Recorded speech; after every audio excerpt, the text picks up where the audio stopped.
Hey there, and welcome to today's class. Today we're doing a tutorial on how to make a spinner ring. This is pretty simple. The type of spinner ring we're going to be making is called a flared spinner ring. I'm going to throw a couple examples up on the screen here. In order to make one of these, all you have to know how to do is make a ring, and you'll be doing that twice. The process is pretty simple. You're going to be having an inner sleeve and an outer spinner portion. The great thing about these types of rings is that they're a lot of fun to make and they're very forgiving. And so let's go ahead and jump right into it. When you're making the inner sleeve for your ring, I like to say start out with 24 gauge, and that's a good material to learn with. But rings need to be able to hold their shape. If they don't stay in a true round, then they will no longer function as a spinner. And that's true for either the inner sleeve or for the outer spinner. So make sure that they are thick enough that they will hold their shape. Once this ring is flared out, it will be less likely to deform, but it's still possible. These rings, however, the outer ones are more likely to. So I always suggest going thicker is better. And make sure that you're using a milled product as opposed to a cast product, unless you plan on work hardening the metal. If you don't know how to make a ring yet, simply watch the video that I'm going to put up on the screen here. It's how to make a simple ring. That is the only skill you need. The only tools you'll need will be a ring mandrel that is large enough for both the inner sleeve and for the outer sleeve. You'll also need a ball peen hammer with a rounded side that has been polished. If you have a dapping set, that'll also work. Other possible options would be to use a large carriage bolt.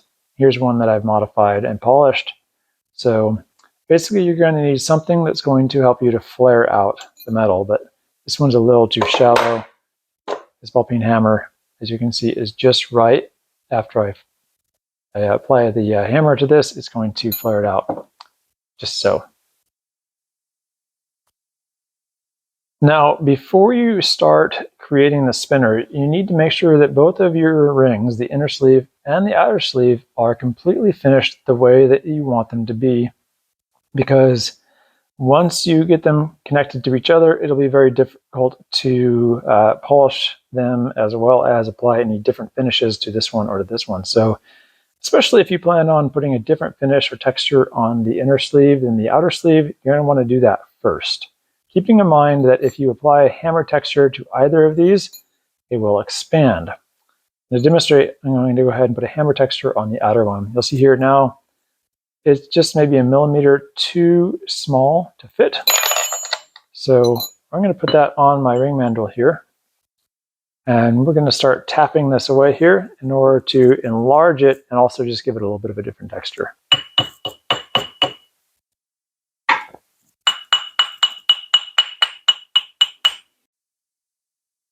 Once you're happy with the texture that you have on your ring, go ahead and test fit it here.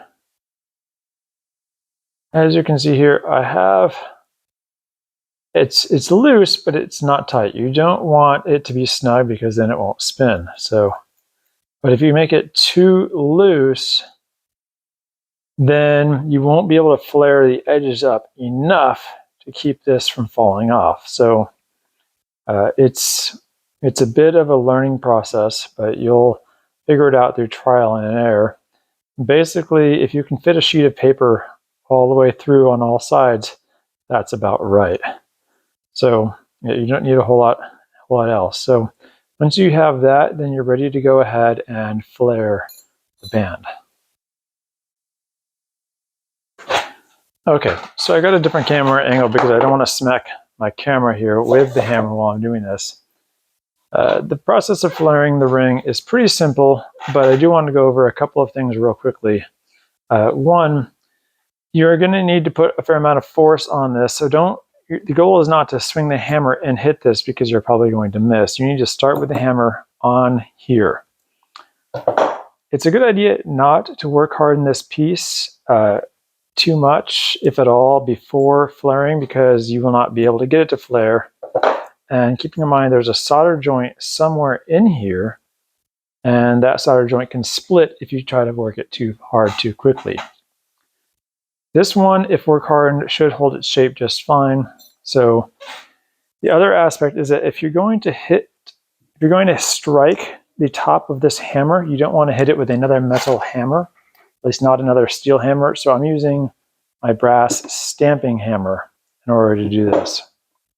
You could also use a heavy mallet, but you don't want to use another steel hammer because you can cause this to become brittle and shatter over time. So I like to start out with the spinner on there.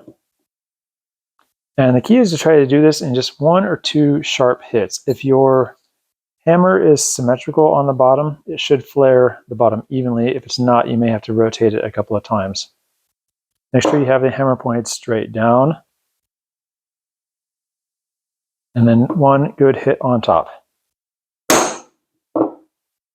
After you do that, you can lift it up and inspect to see how much, and then simply try to pull the slider off. So if I tip it over here, you can see it's not going to come off. It doesn't take very much for me to flare. So if I want to flare it one more time, I can. Usually like to rotate it,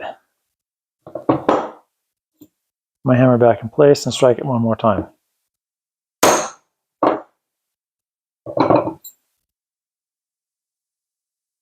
What will often happen is if your inner sleeve does not have symmetrical thickness all the way around, then you'll start to get asymmetrical flaring. You might notice that the flare happens more on one side than on the other. In this case, I've gotten a nice symmetrical flare. It's the same all the way around. So now what we're going to do is we're going to flip it over and just do the same thing again. 1, since I did 2 on the other side, I'll do 2 on this side. 2. Now I can flip it over, and you can see the ring is not going to come off. So as you can imagine, if you go too far and you try to flare this too much, then the hammer will expand the radius of the middle of your ring, and that'll cause your spinner to not spin freely. If that happens, unfortunately, you'll have to remove the spinner and basically scrap everything and start all over. So it's real important not to flare it too much. So I'm really happy with the way this looks. As you can see, I've got a nice rounded radius here on all sides. And I've got a nice looking spinner. So that's the basics there. So I'm just going to add a couple of finishing touches here. One thing that will happen inevitably is no matter how well you have your hammer polished, you'll notice a little bit of burring or marring on the inside right there. So I like to clean that up. And then if both of these surfaces are polished, then I can go ahead and just buff this whole thing. It's important to note that if you polish the inside of your spinner, then you don't really have to worry about too much marring on the outside of your sleeve. So if you don't, then you're going to end up slowly with a satin finish over here, but then you can always just apply a satin finish there on purpose if you want to. All right, here's my completed ring. Ultimately, I went ahead and added a satin finish using a satin buff. I'll put a description of that below. So this is an easy tutorial. It's a great way to start making a mixed metal pieces or multi-part pieces where you still only need to use 1 grade of solder and no specialized tools. So go ahead and give it a whirl. There's a lot of different variations that you can do with these, and I hope you have fun with it.